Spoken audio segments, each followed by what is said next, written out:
How many of you guys have seen it? It's great. If you haven't seen it, this is great marriage thing. So anyways, there's this couple, and the child is having this chess tournament. You guys watch this one? Okay. Well, I won't give too much away. The child is in a chess tournament, and the husband has to go back to work. He walks in and is explaining this to his wife, and the wife looks at him and she goes, I call marriage. And he goes, okay, I'll go to the chess tournament. It's like they had a code that communicated that this one you cannot miss. Right? You miss this one, and we're going to talk about some injuries going on internally for you. It's not like you call marriage all the time, right? You can't cry wolf that she turned and just said, I call marriage. He got it. He knew exactly what that meant. And I believe what he was saying to her was, she was saying to him was, if you don't show up for this, I'm going to be injured. And if I get injured, there's going to be consequences. Right? And some consequences that will last for a long time. I had a couple that I worked with, this is a number of years ago, and they came to me in a high level of distress. They were talking about divorcing one another, and so in hearing their story, they told me, I asked them, so when did all this start? And they said it was at the time of our son's death. And they had a little boy who had leukemia, and he had leukemia for about a year and a half before he died. And so they spent every day at the hospital, especially the mom, in hopes that he would get better. I think he was like 2 or 3, just a little guy. And so she says, I'll never forget the day that he died. We got in the car. It was really unusual to get in the car without him being in the car seat. And we drove from the hospital, and we both quiet all the way home. We walked into the front door, and again, very, very unusual for someone to walk in holding his hand. And she goes, it really didn't hit me until I hit the landing of the stairs, and I fell down into a wall, and I started to wail. And I immediately looked for him, my husband, and he was walking up the stairs. And I yelled out for him to come close to me, and he said, no, I can't do that right now. He walked away. And she said, something happened inside me. She says, it was like a switch flipped. And she said, I will never trust him again. Never. I will never reach for him again. I will never do it. I mean, like from where you breathe from, the switch goes off, just like that. And she goes, we've been in a marriage. He's been dead for 15 years. And I have never opened myself up again. And so, I'll tell you how we worked with this whole situation. Basically, the narrative that she lived with was one of abandonment. From her perspective, that's what happened. Well, when you hear his side of the story in the therapy session, he was just as overwhelmed as she was. He was more avoidantly attached. And so he shut down in a state of grief where she went outward and he went inward. And so he walked up the stairs to protect his own sense of grief. And those two things combined at one time created injuries. An injury for her, she was the pursuer. And so it felt like betrayal. And it wasn't until she realized the enormous amount of grief that he had, that he was able to actually be a confident partner that he wasn't originally. Like, we went back through the narrative, and he did the thing he didn't do then.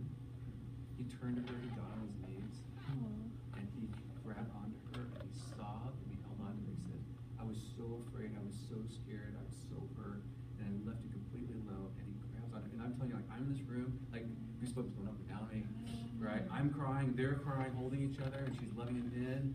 And he goes, I'm so sorry I couldn't do this for you before, I'm here for you now.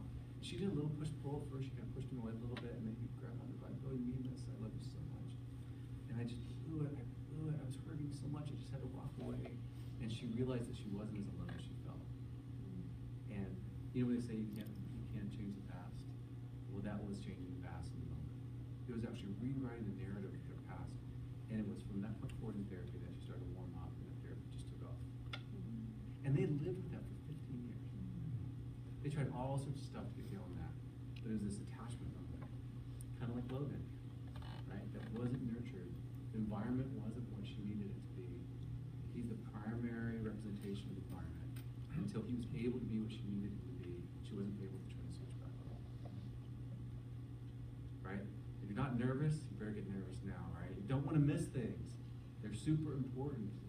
And so these critical moments of time in which people aren't there for you can create major damage. Because if the world's not there for you, then you are completely alone. And if you're completely death of her son was not as painful as the absence of her husband. In the midst of the death of her son. And she will tell you that. And I hear that over and over again from clients. The incident is not as bad as the lack of response. That's what makes it worse. That's what it works. That's what moves from pain to suffering. And so she suffered for 15 years in a narrative that wasn't even correct. Right? He suffered for 15 years. It's pretty amazing, huh? So proximity. We're always looking for proximity. So proximity seeking. So degrees of proximity seeking relate to two factors. So when you're considering how important proximity is, you think about the condition of the person first. People that are like ill, fatigued, hungry, have pain, they are the ones that are seeking high levels of proximity. Okay? Can I ask you the volume off on that? Or I might just torture you for a while. I'm trying to be okay with it. Is that down? No. No. How fortunate for you that you can handle it. Oh, that's worse. Oh, Worse? Better? It was fine until the video started. So whatever you turned on for the video. Better? I don't know if there's anything to do with you. But torture you all class. Hopefully I'll woo you in. Yeah. Distracting from the buzzing. So the condition of the person. So like in the situation with my wife, she's in a fragile condition. Her proximity regulator is on high alert, and so the distance that I have between her and myself is really important. If she wasn't as sick, her proximity regulator wouldn't be on as high, and so she needs me to be close to her, right? So for me to be here tonight is a pretty big deal. It's been a work up to this because the proximity regulator. Now she can hold me in her mind when I'm away, and that's what good task-based people do. They'll hold a person in mind when they're away, which helps sustain them. And when you hear that, you sound like, well, that's just like weak dependency. It's not. It's very secure to be able to need someone else to be there for you, particularly in times of high threat to self. And then there's the conditioned environment, which is the presence of a threatening stimuli. So the threat can either be internal or it can be external. That produce proximity seeking. So internal threat or external threat. Make sense? So you're evaluating constantly as a partner the internal and external threats to your partner and to what degree they're putting up this proximity. And sometimes it doesn't make sense. Sometimes my wife will be like, hey, I just need you close to me. I'm like, I don't get it, what's going on? I don't see the internal. Usually the internal is the harder. The external I kind of get. Or, that's not necessarily true. Sometimes external threats to her are not external threats to me. Like she'll say something like, I can't believe you said that, I'm just so hurt by it. And I'm like, why does that hurt your feelings? It's no big deal. Right? And so that's her clue that I have an external threat that you're responding to as if it's not a threat. And so what does she want to do? She wants to pull away. She feels stupid. Like she shouldn't have permission to feel the way that she does. Now it's not that we can never have that conversation, but I respond to her perspective first by offering her accessibility response in this engagement. Okay.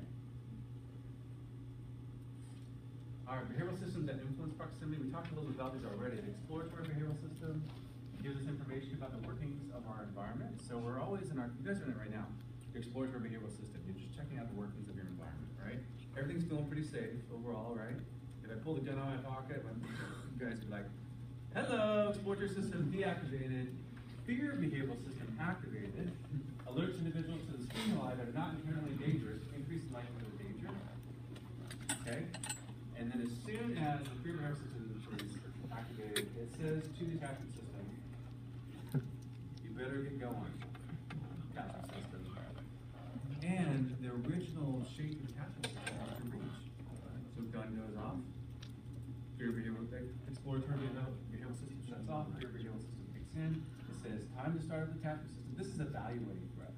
Once the threat is evaluated, it kicks on the attachment system, and then you do the very thing that you were wired to do. Right? You're wired for war, and I pull out a gun. Some of you guys will be protecting yourselves. You're diving underneath this table and protecting yourselves. Because that's the way you were wired. Some of you will be grabbing onto each other. You're reaching over and grabbing on. And those of you that grab onto each other are the ones that are wired more for reach. So the central nervous system, there are a lot of different responses. And you guys have probably heard of some of them, right? The parasympathetic nervous system and sympathetic nervous system, right? This is in the brainstem.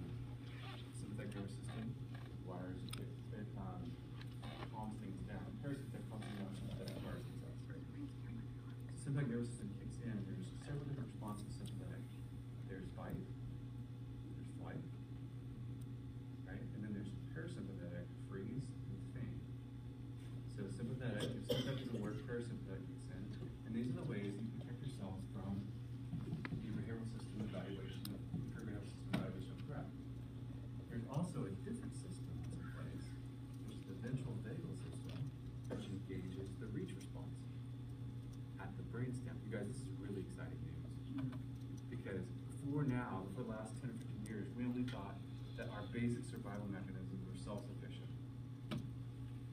But with the ventral vagal system understanding, with Porges and the polyvagal theory, we understand that at the core of who we are as human beings is primarily that our first response is a reach response for another person. It is not the self-preserve or to run or to fight. And so when attachment is nurtured in a relationship between a parent, a child, and partners, the initial response is reach. Because basically, from the evolutionary perspective, it makes a lot of sense. If we reach for each other, we're more likely to survive. If we're in our cave and the fire gets out of control, we all run. Or the big bear comes and we all run, leave one person to fight the big bear, we don't make it, we don't survive. And so we are wired to reach for each other. But when reaching doesn't work, then what do? We move into parasympathetic, sympathetic responses. And the worst one is the fainting response, which is the response before you play dead. So I was dating this girl in college, and we had been going out like, I don't know, it was like, let's be honest, it was a couple weeks, maybe less. And so I went to kiss her goodnight. Chances are it was a little less than that.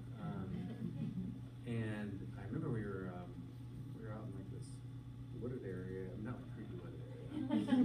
Wasn't like that guy. Let me take you to creepy wooded area. And I remember I went to kiss her goodnight, and when I went to kiss her goodnight, she went limp. And I was like, right on, check me out. Right? I'm like that guy, right? I can do that to women. This is awesome. And so I remember holding on to her, and she was up against the tree, so like holding her on her. I'm like, wow, this is great. Okay, well, all right. I'm sure what to do now. And she kind of like came back to life, and then we went about our. We did not kiss anymore. We just kind of went about our business, and so then every time I did this, something happened. It's like, man, this is. I didn't want to talk to her about it. It's sort of awkward. Like, did you know every time I did a kiss, you like faint? What's wrong with you? Or what's awesome about me? You don't want to. So we eventually broke up. Like, that wouldn't work. And that wasn't the only reason we broke up, but that wasn't going to work. And one of my friends was dating her, not a good friend, just kind of close, somewhat close friend. And I was at a volleyball game, and I sit there, and I was like, hey, how's it going? Dating her? And he goes, well, that's pretty well. And he kind of had that little, like, pretty well, but not really well. And I said, well, what's going on? And he goes, well, I have something to ask you. I said, I was like, I know what I said, did she do that, like, fake thing, like, kiss her? And like, part of it was like, yeah, she does. Part of it was like, dang, it wasn't me. Yeah, she does that fake thing. Well, okay, so here's the sad part of the story. So come to find out, this gal that we've been dating was severely sexually abused as a child. And so the worst possible thing that a parent can do to a child is the attachment figure who's supposed to be the one to provide protection, comfort, and acceptance is the one who's actually the perpetrator. The brain doesn't know what to do with them, right? If the neighbor does it and they're not your attachment figure, then your brain, you go to your attachment figure to provide comfort for the danger and the threat outside of it. But when the threat is the attachment figure, your brain doesn't even know what to do with that. You get disorganized. And so here's what I imagine for her, right? Here's what I imagine for her. She was in the bed one night. Her dad comes stumbling in her room. He climbs on top of her, and she's completely confused. Like, this is not the kind of touch that she normally experienced from her father. And so then he starts to touch her in places of